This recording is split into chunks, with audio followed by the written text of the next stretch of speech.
Good afternoon, everyone. We are going to get started. Welcome to today's session all about understanding Brightspace for parents for principals. My name is Sarah and I'll be your host this afternoon. I'm a success coach here at D2L and I've been with D2L for about 2 years and I've been a user of Brightspace for about 7 years. I've used the platform as a learner and also as a teaching assistant. So I'm excited to share more about Brightspace for parents with you today.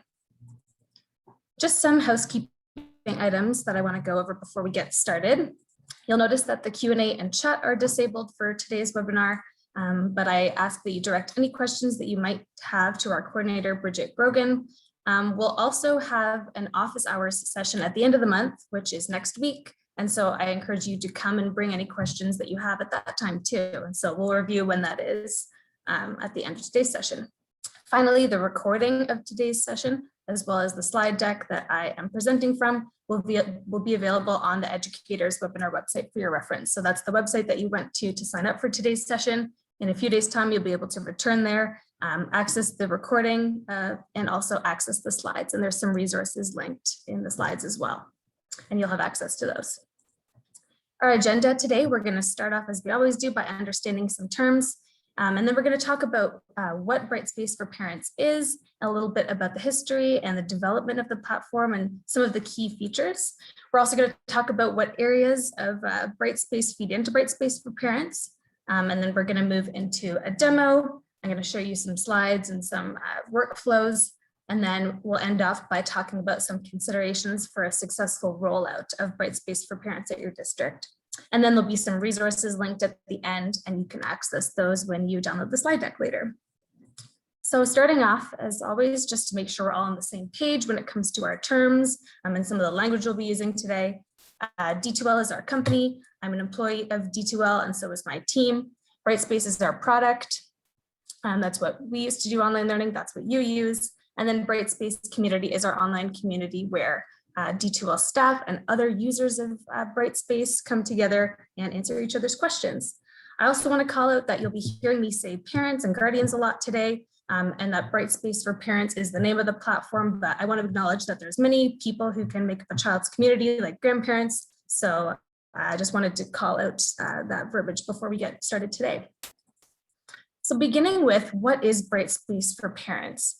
An analogy that we love to use is that Brightspace for Parents can be thought of as a window into the classroom. It gives parents and guardians insight into how their child is doing at school. When we first set out to do research on Brightspace for Parents, we solicited a lot of different information from parents and guardians and teachers. And what we found from parents was that they were most interested in about 3 different things, or what they wanted was summed up in 3 different questions. And they were, is my child okay? How are they doing? And how can I help? And then when Brightspace, when our team spoke to educators and teachers about what they wanted from a parent platform, the main challenge that was encountered was that they wanted to be communicating with parents, but they just didn't have the time, or they felt like there was some duplication of efforts there.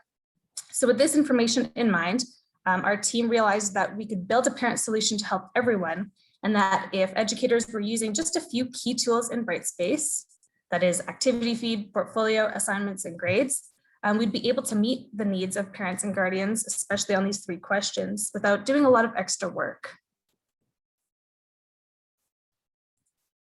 This is what parents and guardians see when they first enter Brightspace for Parents. Another piece of feedback that we heard was that parents were getting overwhelmed sometimes with having to go to multiple class sites and areas to get information on how their students were doing. So in Brightspace for Parents, there's one view for all children that are in the same board, and that all comes to the same page.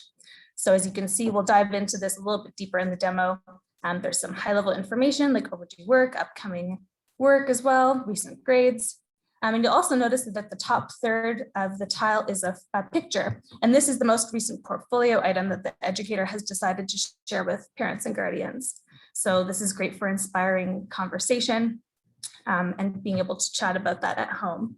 I also want to call out that Brightspace for Parents is very secure, and it relies on the Student Information System, or the SIS, to get those parent and guardian information, to form those relationships between them. So the onus is not on the teacher to decide, okay, who's this person's parent or guardian? Who should I be communicating this information with? That is all taken care of on the platform's side. So that's a great thing to consider. When a parent clicks into a student, they can see this overarching view of how they're doing in every single course that they're enrolled in, and it's all here together. And so this feed is made up of 5 main components. So at the top, we have our overdue alerts area. In the middle, starting at the left, we have our upcoming work, recent grades, and portfolio items. This was the photo that was shown earlier. And then at the bottom is an aggregate of all the latest posts from the student's activity feed. So this brings together, again, different courses. If you have a student in high school, it brings them all together there. So now we're going to talk a little bit about what information from Brightspace feeds into these sections. When you're deploying this at your school, it's important to that the educators know what areas of Brightspace are feeding into the platform so that they can post information and understand what it is that parents will be seeing. Brightspace for parents is only as powerful as the information in Brightspace itself. So beginning with overdue alerts, any item with a due date that has passed will appear in this section. So this includes assignments, quizzes, discussions, surveys, checklists, anything that's associated with a due date that has passed. So you'll see that the educator would see that, they set their due date for their quiz. In this case, they could set it for assignments, discussions, all those other things that we mentioned. And then what the guardian would see at the top is that has the due date has passed. And so it's alerting them to that. I want to call it the language here that we say that the student may be running behind. And this is purposeful because there could be some additional context as to why Will hasn't submitted his quiz yet. So instead of it being accusatory, it's more to inspire conversations that they may be falling behind. And you might say something like, hey, Will, I saw that you might be behind with your motion and stability quiz. Is everything okay? Did something happen? How can I help? So the same information that's used for due date for overdue alerts also feeds into upcoming work. So any items with a due date that's coming up in the next 2 weeks will be available here. Parents can also click view all work, which is at the bottom. We'll see that in the next slide. And they can see what's coming up for the rest of the semester. So anything that's in Brightspace already with a due date, they'll be able to get a good glance at that. And again, this includes our deliverables like assignments, quizzes, discussions, surveys, and checklists. So we'll move and talk about what the educator sees and what the guardian sees. Again, here's the list of all their assignments. This is what a teacher would see. They've associated all of their due dates. And then on the right, the Brightspace for Parents platform shows the upcoming work. It says underneath what class it's for. And then they can click in even further and they can see what the actual instructions are for the assignments. So rather than just seeing the title, they can actually click in, see what's expected, and know what to plan for coming up. This green check mark beside this research paper example is saying that even though the assignment is upcoming, the student has already submitted. So maybe they've submitted early. So this is just to indicate that they've already completed it. So just to share with the parent what that is. Then, along with grades and assignments is the recent grades. So any grade item that's been created in the grades tool that's visible to students will also be visible to parents. So it must be visible to both. And this means that sometimes, a teacher might hide a grade from a student, or maybe someone still has to complete their quiz. So they have hidden all of the students' grades and then they'll release them later. So it's only when the student can see their own grade that the parent will be able to as well. So there won't be any discrepancies between what the student and the parent can see. So yes. And then a grade item needs to be associated with an activity for it to show in the grades. So here you can see that the educator, this is the evaluation view. They've marked their assignment. And then at the right, it would show up with the recent grades. So you can see there's a variation here. Some assignments were graded by percentage, some were given levels. And then parents can also click in earlier. So, well, let me go back. If you click on a recent grade, it'll open up in a new view and they'll be able to actually see the rubric. So they'll be able to be reminded of what the expectations of the assignment were in the instructions. And then they'll be able to see the rubric and how it was actually achieved and how they got that score. So it's not just showing you the number and then you wonder, well, what parts did they not meet? Where did my child go wrong? It's all transparent there in that view. Next up is portfolio items. Remember, this is the photo that shows at that high level when a parent logs in. So all portfolio artifacts that have been shared with parents and guardians appear here. And that's actually an option that the teacher has. So they're not automatically shared. We'll see in the next slide that it's a toggle that the parent, or that the teacher rather, has to select. So in addition to the photo of the artifact, the parents and guardians will also see the child's reflection if they attached an audio clip explaining their portfolio item, if they attach some comments. They'll also be able to see any feedback left on the artifact by the educator, and they'll also be able to see any curriculum expectations that are associated with the artifact. Portfolio items are not graded, but they're rather just assessed and given feedback, so that's what's available for the parent to see. There is a spot for teachers to put some private anecdotal notes in the portfolio artifacts, and so the parent is not able to see that information, but they're able to see everything else. So again, at the bottom of the portfolio tool, there is an option to toggle on and off whether they want this artifact to be shared with the parent. And then if it's shared, if it's toggled on, then the guardian will be able to see it here. And then when they click into it, they can open it up. They can see the photo, they can see the reflection, and they can see the teacher feedback, as well as the expectations that aligned with that portfolio.